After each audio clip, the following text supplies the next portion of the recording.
기초생활수급제도가 폐지된다는 말에 아직도 놀라시는 분이 계십니까? 아니죠. 제가 정리해 드리겠습니다. 먼저 기초생활수급제도의 기본부터 간단히 알아보겠습니다. 대한민국의 기초생활수급제도는 소득과 재산이 기준 이하인 가구의 생계, 의료, 주거 등 최소한의 생활을 보장하기 위해 1999년 도입된 복지제도입니다. 이 제도는 건강하고 문화적인 최저생활이라는 법적 목표를 실현하는 장치로서 일부 가구에게는 생존권의 안전판 역할을 해왔습니다. 그러나 그동안 수급 자격을 판단하는데 가족의 소득과 부양 능력을 부양비로 간주에 포함하는 구조는 현실과 괴리가 있다는 지적이 제기돼 왔는데요. 일부 언론과 커뮤니티에서는 기초수급제가 폐지된다는 내용이 확산되고 있습니다. 일부 영상과 게시물은 내년부터 기초수급자가 사라진다는 표현으로 혼란을 일으키고 있습니다. 이 같은 목소리는 제도가 크게 바뀌는 과정에서 정보를 정확히 이해하지 못해 과장되거나 왜곡된 해석으로 이어진 경우도 있습니다. 특히 부양 의무자 기준과 부양비 폐지를 제도 전체 폐지로 오해하는 사례가 있었습니다. 그런데 말입니다. 정부는 기초생활수급제도 자체를 폐지한다는 계획을 공식 발표한 바 없습니다. 오히려 복지 사각지대를 줄이고 제도를 현실에 맞게 개선하려는 것입니다.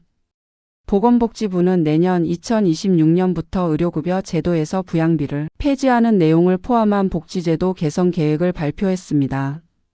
이 조치는 가상의 가족 부양 능력을 소득으로 포함해 수급권을 제한하는 비합리적 구조를 개선하려는 목적입니다.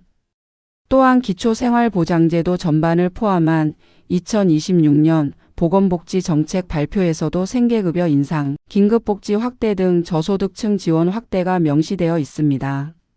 무엇이 실제로 바뀔까요? 결론적으로 기초생활수급제도 전체가 폐지되는 것은 아닙니다. 다만 2026년 1월부터 의료급여 제도에서 부양비가 폐지됩니다. 즉, 이로 인해 실제로는 가족의 도움을 받지 못하는 상황에서 서류상 부양 의무자의 소득이 있으면 그로 하여금 의료급여 대상에서 제외되는 사례가 발생되었었는데요. 이 부양비 폐지는 지난 26년 동안 수급권을 판단하는 데 지적되어 온 부분이며 이 폐지로 인해 그간 소득 판단에서 제외됐던 빈곤층이 더 쉽게 혜택을 받을 수 있을 것으로 예상됩니다.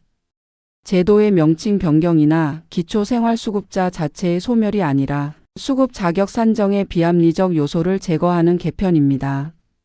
다음은 기초수급자들이 꼭 기억해야 할 내용입니다. 여러분이 반드시 기억해야 할 핵심 포인트는 다음과 같습니다. 제도 전체가 폐지되는 것이 아니라 일부 수급 조건이 개선되는 것입니다. 특히 부양비로 인한 수급 자격 제한이 사라집니다. 따라서 생계급여, 의료급여 등의 기본 지원은 계속 유지되는 것입니다. 정부 발표에서도 저소득층 지원 확대가 포함되어 있습니다. 2026년부터 적용되는 변경 내용은 그해 1월부터 공식 시행됩니다. 다음은 온라인에서도 흔히 오해되는 내용입니다. 기초수급자 제도가 완전히 폐지된다고 믿으시는 분들이 많으신데요.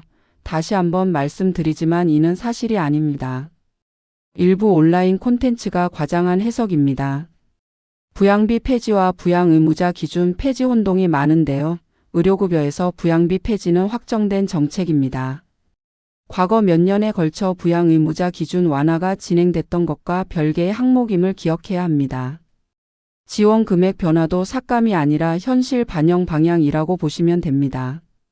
생계급여 상향 등 여러 지원이 보완되고 있으므로 단순 축소로 이해하면 안 됩니다. 정리하자면 기초생활수급제도는 폐지되는 것이 아니라 그동안 비합리적이었던 조건이 개선되는 것입니다. 특히 내년 1월부터 의료급여에서 부양비가 폐지되고 생계급여 등 저소득층 지원은 확대될 예정입니다. 이로써 혜택을 보시는 분들이 더 많아지실 것으로 보여집니다. 혼란스러운 정보와 사실을 정확히 구분할 필요가 있습니다. 다음번에 더 쓸모있는 정보로 찾아뵙겠습니다. 구독과 좋아요는 채널을 운영하는 데 큰 힘이 됩니다. 감사합니다.